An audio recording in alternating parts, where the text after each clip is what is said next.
पूरे बिहार प्रदेश में एक हमारा ऐसा गाना है जहां भोजपुरी नहीं भी सुना जाता होगा, नहीं पसंद किया जाता होगा, कुछ लोग करते होंगे तो ये गीत जरूर सुने होंगे।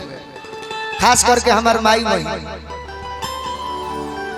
पत्नी अपना पति के सिखा के भेजा तरीके देखी, माई के पसंद हो निमिया के गछिया, तू तनी रोरा घर अंगना में लगा दे, बाकी पति देव भुला जाता रहो।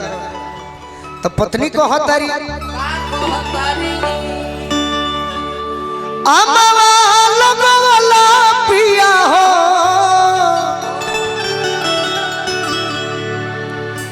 महुआ रे लगवला,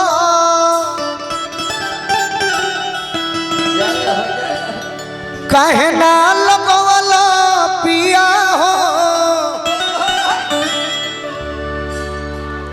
निमिया के गछिया।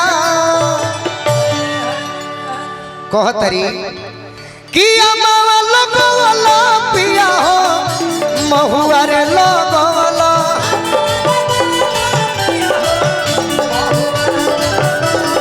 अमवा लगवला पिया हो, महुआ रे लगवला, कहे न लगवला पिया हो, कहे न लगवला पिया हो, निमिया के गछिया।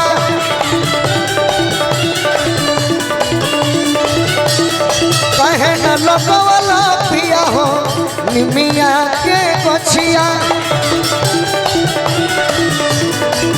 बाबा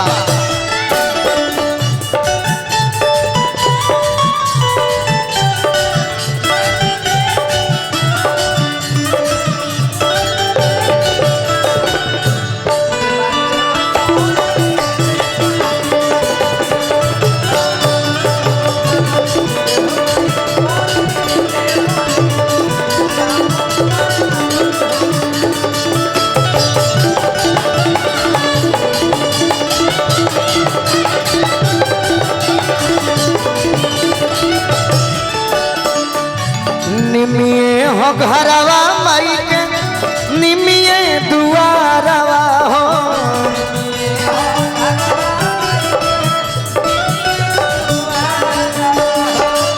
भावे नाही को बहु इनका पोखरी पीपारवा हो,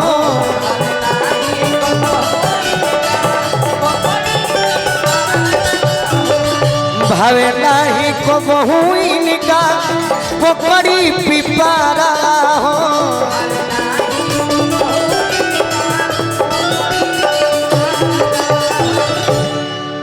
कि निमिये हो घरवा माई के, निमिये दुआरा हो, भावे नहीं को बहु इनका पोखरी पीपारा हो। कहतरी कि अनार लगवला पिया हो, अड़हुल लगवला,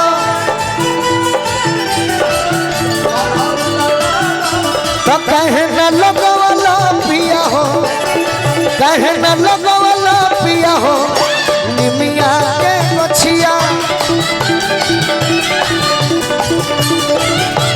कहे न लगवला पिया हो, निमिया के गछिया।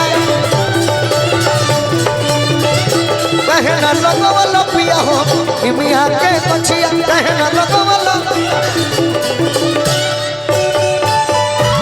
एक बार प्रेम से बोली सच्चे दरबार की। अबे